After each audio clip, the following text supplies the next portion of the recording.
Taurus is a brand known for its cheap products. Well, they aren't exactly as cheap as you think. But if you are going to compare them to their counterparts from other brands, their sticker prices are evidently on the lower end of the spectrum. This year, Taurus released several new guns on the market, one of them being the TH9. This pistol got a lot of attention when it was first introduced during the SHOT Show 2024, and right now it's gaining traction in terms of sales and popularity. It's not a bestseller yet, but it's getting there. Hey, this is your boy Ted from Line 45, and today we will be checking out the brand new TH9 of Taurus and see what it can do, its specs, and everything that you need to know about it. But first, let me do this quick plug. Hit the like and subscribe button. You can see all those buttons below this video.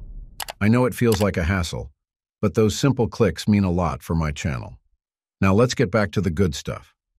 Now, the first thing that you'll probably notice about the TH9 is its aesthetics. The first time I saw it, I was immediately convinced that Taurus is serious about its job of making good quality production guns that don't look bad. In particular, the Taurus TH9 has this sleek and angular design that you'll notice immediately. It sports a matte black finish on both the slide and frame, giving the gun that stark tactical or modern aesthetics.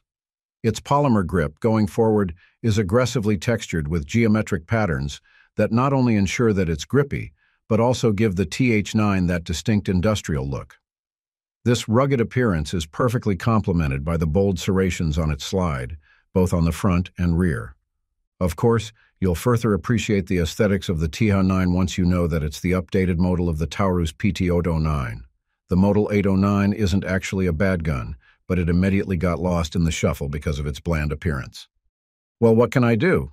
American shooters love to sport good-looking pistols. For its specs, the TH9 is primarily a 9mm pistol, although Taurus offers a 40 S&W variant. But distinctively enough, this pistol is a semi-auto, hammer-fired handgun that uses a double-action, single-action mechanism. This fact sets it apart from other run-of-the-mill compact striker-fired guns today. Okay, let me be clear here, and I want you to get this point. A double-action, single-action pistol has a heavier initial trigger pull in double-action mode for added safety, followed by a lighter, more crisp single-action pull for greater accuracy on the following shots. On the flip side, these striker-fired guns, especially the newer models, have a consistent trigger pull. But regardless of how good their construction was, they still lack the versatility of a DAC system, as it lets users adjust the pistol in different shooting scenarios without losing control or reliability. So, in this particular department alone, the TH9 is a lot better than your typical striker-fired handgun. Of course, I am not saying that striker triggers are bad, but I guess you get what I am pointing out. Or maybe I'm just a huge fan of hammer-fired, double-action, single-action pistols. For the TH9, the double-action pull is about 12 pounds, and when I measured the single-action pull weight, it was 6 pounds. These numbers aren't bad for a gun intended to become a full-size pistol. Now that I have mentioned it, I think I need to give you a quick rundown of its size. Its overall length is about 7.72 inches, while its height and width are 6 inches and 1.3 inches, respectively. Meanwhile, its barrel is 4.47 inches long. It's slightly smaller than the Glock 17, and that means that the TH9 qualifies to be called a Goldilocks pistol. It's small enough for basic concealment and has the shootability of a full-size gun. Though it uses a polymer frame and carbon steel slide, the TH9 is still a tad bit heavy. When an unloaded mag is fitted, it tips the scale at 28 ounces. For its size and materials, its heft is easy to justify. Moreover, the weight is evenly distributed, so there's no awkward feeling when holding or shooting this pistol.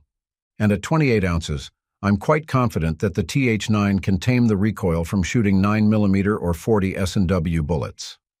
This opens the possibility for this gun to become a handy partner for new shooters who are looking for a smooth-shooting, low-recoil training pistol.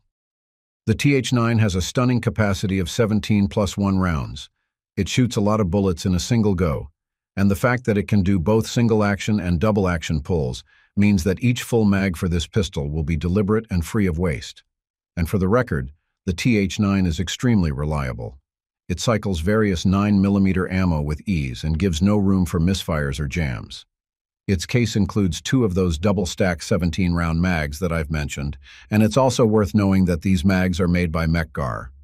If you are going to choose its 40 S&W variant, its capacity is trimmed to 12 rounds, which is understandable since the 40 S&W is bigger than the 9mm in size and diameter. But on the upside, a 40 S&W TH9 packs a lot of punch.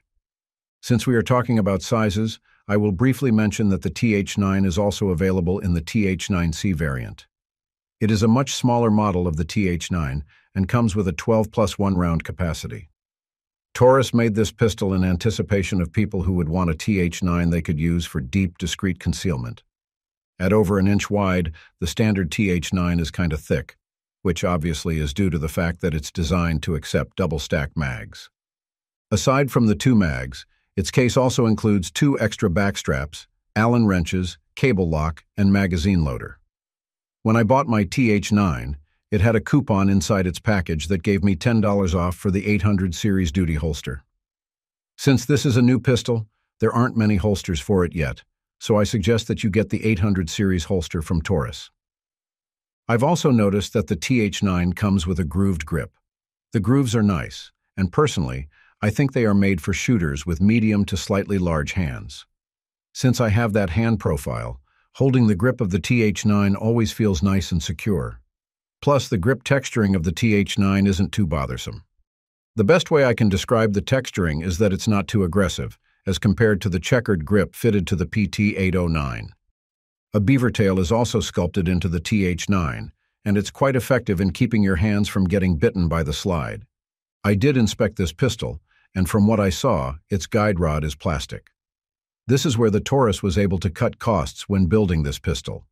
Although this plastic rod did work, I still opted to replace it with an aftermarket steel guide. After replacing the original guide, the recoil on my TH9 reduced significantly. Taurus also tinkered with the TH9 so that its slide's spring pressure feeds smoothly per round you shoot. This allows the pistol to cycle reliably after every shot. Once the magazine is empty, the slide locks open, signaling the shooter to reload and ensuring quicker follow-up action. So basically, what I am telling you is that the TH9 is a last-shot, hold-open pistol. I am pretty sure many people would love this feature. The TH9 is fitted with basic Novak drift adjustable and rear sights, which offers a low-profile 3-dot setup. While there's nothing fancy about the sights, they function well, so I guess I don't have the right to complain about them. However, keep in mind that this pistol has a Picatinny rail, and this gives you room for aftermarket options if you want brighter sights. For its external controls, the TH9 includes a large, easy-to-actuate slide, stop, torque, release, and an oversized safety. It's so big that it looks ridiculous. Now, I am sure that some of you here don't like manual safeties on your handguns. However, I am confident that you'll love the one in TH9. It's a lot more accessible and easier to find. Only the magazine release is kept small on the TH9, but that's not exactly a deal-breaker. Plus, its controls are fully ambidextrous. With its manageable recoil and solid ergonomics, shooting the TH9 for extended periods doesn't feel cumbersome. As I mentioned, it has a smooth trigger in single-action mode, while the double-action pull is heavier but gives a solid layer of safety. I deem that its accuracy is considered good at close and medium ranges, with its 3-dot adjustable sights aiding in target acquisition. However, I need to mention that its trigger could feel slightly gritty, especially in double action, and that the reset is longer than on higher-end pistols, which might affect rapid follow-up shots. Overall, the TH9 offers solid performance for its price range, but it may not match the refinement of more premium pistols. Nonetheless, it's still a good purchase for its price. Plus, it's quite reliable, so that's already a big check for this pistol. That's it for now. Thanks for watching. If you liked this video, please hit the subscribe button and notification bell. Just press all the buttons. Those little clicks are free, but they help the channel a lot. Stay sharp, stay safe, and remember, it's not just about the shot, it's about mastering the craft. Until next time, lock and load.